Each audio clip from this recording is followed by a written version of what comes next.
Hello, welcome to Tarot and Attachment. My name is Erin Smith.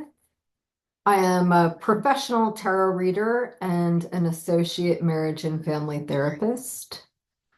I like to do these weekly readings in order to offer insight, support, assistance to those who regularly partake.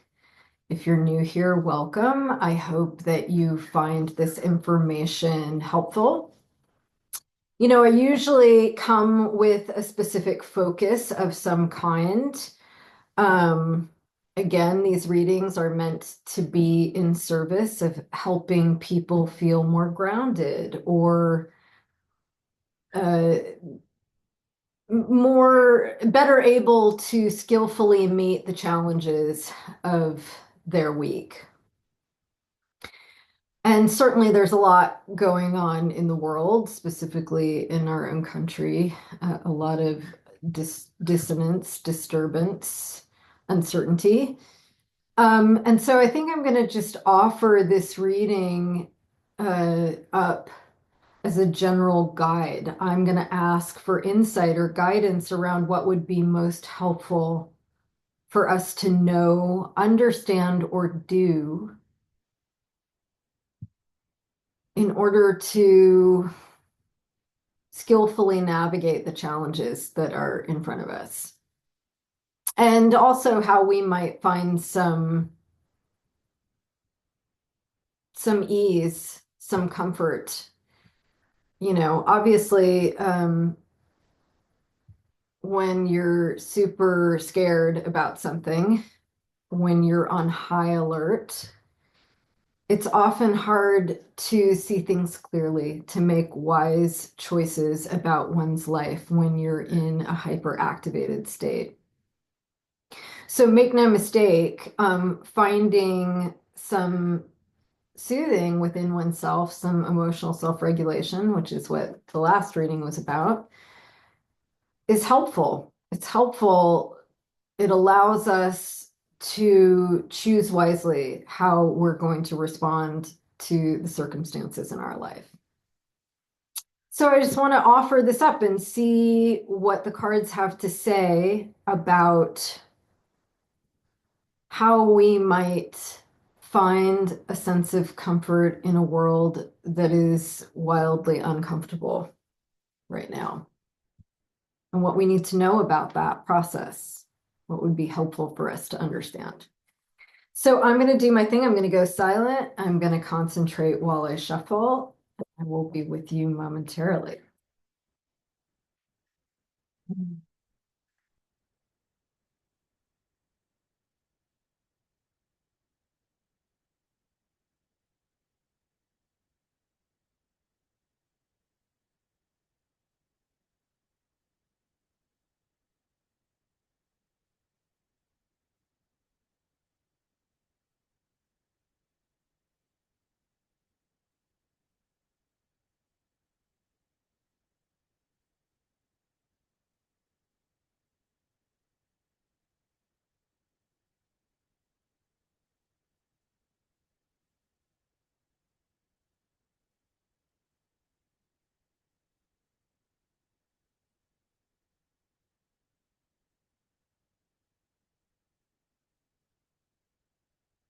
Let's say a prayer over these cards.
So, a big theme that is coming through in this poll today is this idea of executive function.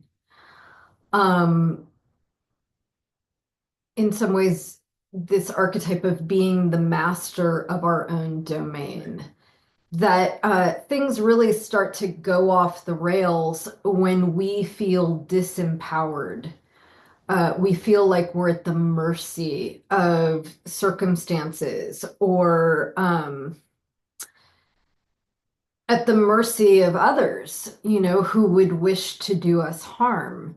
That it makes it really hard for us to discern the true from the false.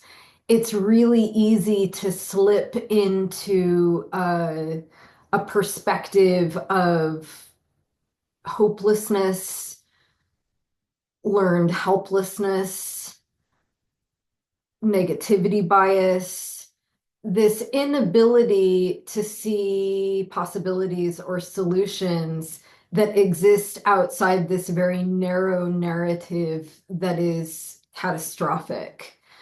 Um, and this was sort of true in the reading I did last week too, that it kind of is asking us to notice what is the predominant narrative in our head, and how is that impacting our ability to see clearly and take wise action? And that's being highlighted here with the Eight of Swords. The Eight of Swords are the scary stories that we tell ourselves that are not actually indicative of what's happening in the present moment. When we believe this catastrophic narrative that we're playing out on the inside of our minds, it makes it impossible to act to good purpose. It's like a prison of our own making. And really, it's being illustrated here in a very clear way. She's clearly debilitated in this stance because she is unable to see clearly what is happening in the present moment, where her feet are at. This idea that she is really consumed with her own thinking in a way that is immobilizing. And yet, if she were able to remove the blindfold, what she would see is that things are not that bad. She's not actually being threatened by those swords in any way. They're not even fully surrounding her. Her bondage is actually kind of loose. It almost looks like it's going to slip off her body. If she were able to take a step forward, it may even just unravel with that slightest bit of action. But again, she is consumed with this negative narrative going on in the inside of her mind, and it's impeding her clear vision. And so ultimately, we are being asked to notice how the fears are impacting our choices, either to act or to not act at all. I mean, you know, Chuck Schumer just sided with this catastrophic spending bill that is going to completely cut resources for people who really need it. This intense in social injustice that we're seeing happen at the highest levels of government right now, where billionaires are having all the money filtered up to them, and all the social services that people desperately need in order to just get by are being cut. And that the leaders that supposedly are on the side of the working class are betraying us. In some ways, what I'm going to say is that the blindfold is coming off for all of us. And it's pretty scary, right? What we are really seeing is that we don't live in a two-party system, that in actuality, they're on the side of big finance. Whoever they're taking their campaign contributions from, that's who they're serving. They're not serving the voters, the voting base. And look, it's scary. I think what this card is saying, it's not that there aren't real things to be frightened about. But if that's all you can see, if you're obsessing daily on this fearful reality, that it will eventually immobilize us and it will impact our ability to take wise action. And even in the face of real difficulty, there's always an action that can be taken. And so how do we respond skillfully when there are real things to be scared of? Well, Spirit is saying that it is necessary for us to take a step back. So rather than react or not act at all, to reflect. The Four of Swords is taking respite from the battle of life. It's being in reflective repose.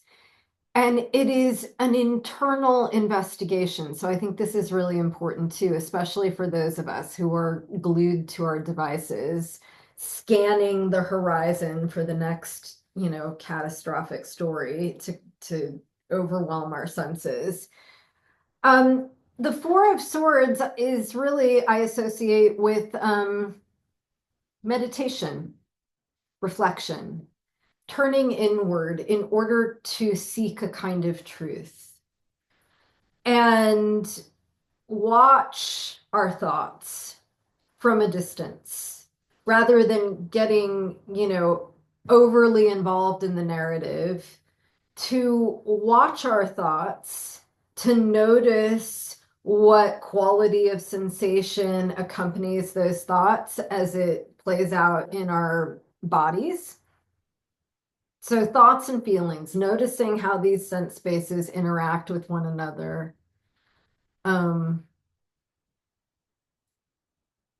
Being reflective about what is actually happening inside of ourselves in a present tense way in response to the things that are happening, and take a moment, take a pause, be reflective. And then we can take wise action. Action is necessary. Wands are all about life force energy. They're hot, they're passionate, and they're associated with taking action, and being inspired to do so. Whether it's out of, some grand vision for the future, or it could easily be anger, right? And a response that motivates us to take right action out in the world. And the Six of Wands is the victory card. It's overcoming obstacles. And ultimately, what this card is saying is that when we take a step back from our worst fears, the worst case scenario, and we're reflective about what we have control over, what we don't have any control over, what is true, what is a projection, these kinds of things, and that we are reflective about what our options are, what actions we can take, that then we can be successful.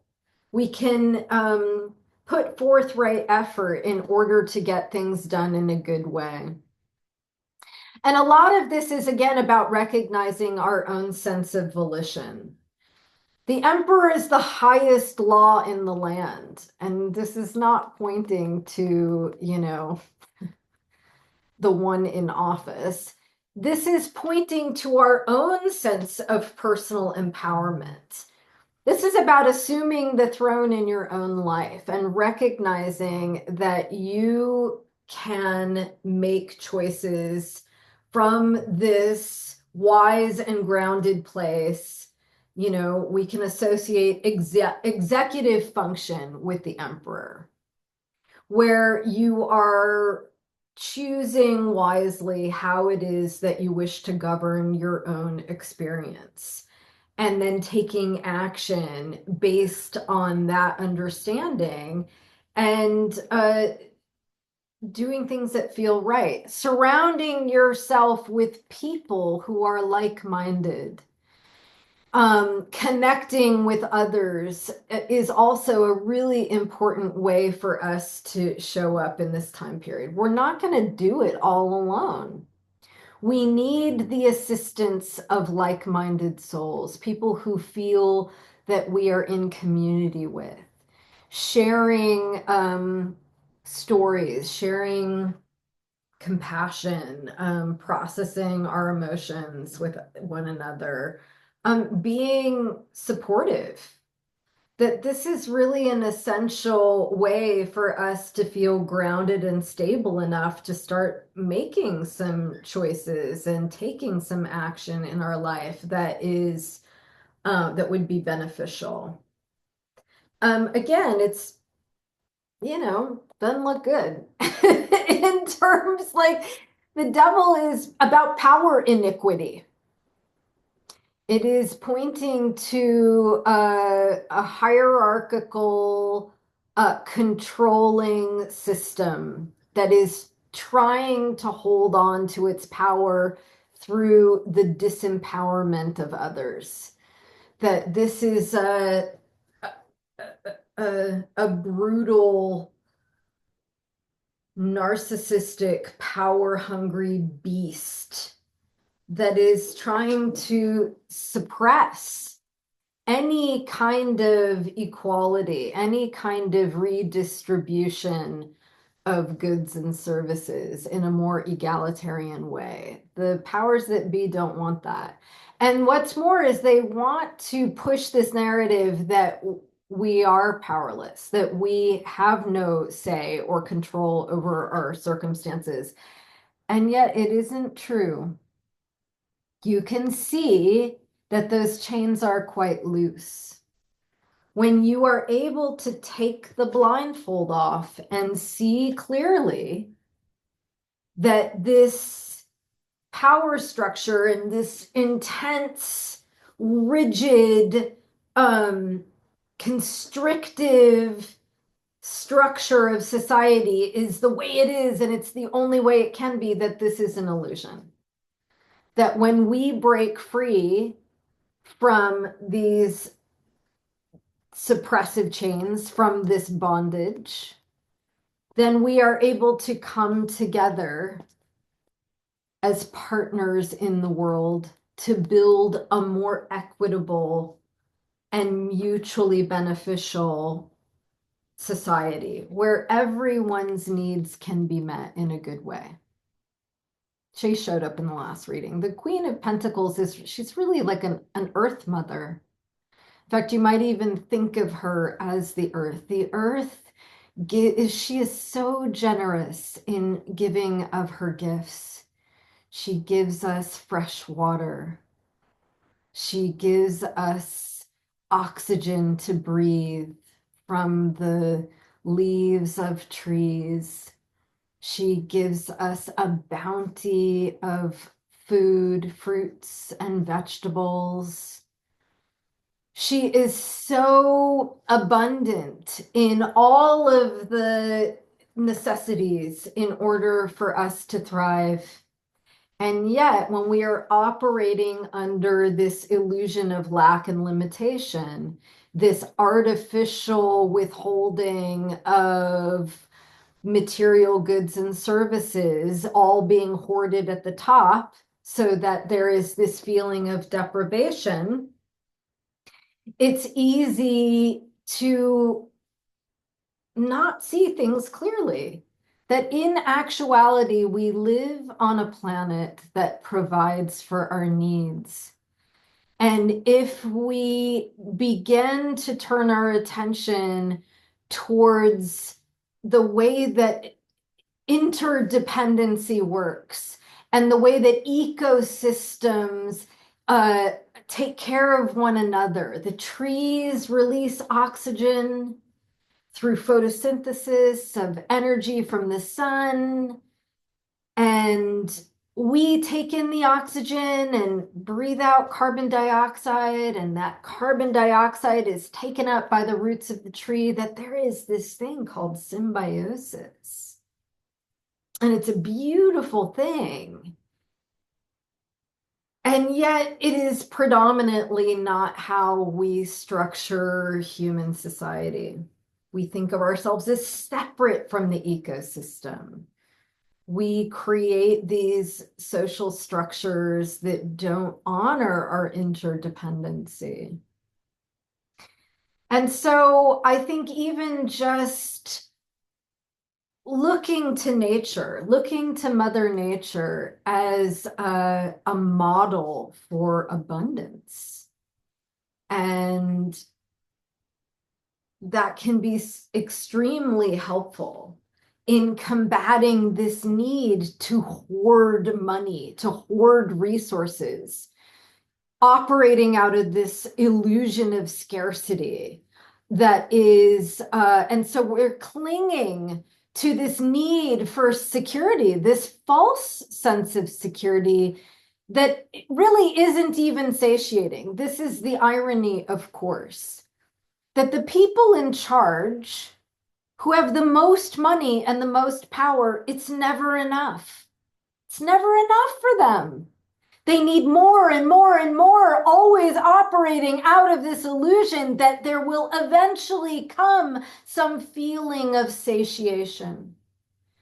And it doesn't come out there. It's something that one internalizes, they embrace, based on this idea of interdependency. You know, there's an amazing quote by, I'm going to butcher his name, Achebe. I'm saying it wrong. The man who keeps another man down in the mud must stay down in the mud with him. And this is something that I feel like these people in charge cannot grasp. When they withhold goods and services from others, when they wish to suppress and oppress people, enslave them to produce wealth for them that they hoard at the top, what it does is it actually produces a significant amount of insecurity. Because on some level, they are aware that this ill treatment that they are instigating and perpetuating, it leaves them vulnerable. Eventually, people revolt. Eventually, people have had enough and they rebel against these oppressive systems. And so what it does is it causes them to constantly need to look over their shoulder. Hoarding these material resources is never going to give you this sense of security. It's an inside job. It is something we must find within. So this card is always so fascinating to me. He's a king and he's sitting in front of his kingdom. And he's holding on so tightly to every coin to ensure his sense of security. And yet it's not enough. He can't relax. He can't trust that his needs are going to be met. He is holding on so tightly. And in actuality, all his needs are met. How much do you need? How much do you need? What kind of internal security might one feel if you had billions of dollars and you were willing to share it with others? How might that affect your internal state of being? To know that you lived in a cooperative society where your kindness and your generosity were recognized by all. Just something to keep in mind. So, these are themes that I have visited in past readings, but they continue to be pertinent themes based on what we're experiencing in the world right now. So I would say that the takeaway is center ourselves in some kind of contemplative practice so that we can discern our negative self-talk from, you know, uh, inner truths that might give us some helpful insight about what actions we need to take. Definitely be in community with others. Love and connection is soul medicine in times of difficulty. Um, Practice our own sense of volition. We do have some power, and it's really important to recognize it and to implement it. And I'm myself am gonna meditate on the abundance of nature and her graceful model of symbiosis. Um, I don't know. I hope this was helpful in some way. And I wish you many blessings throughout this week. Take care.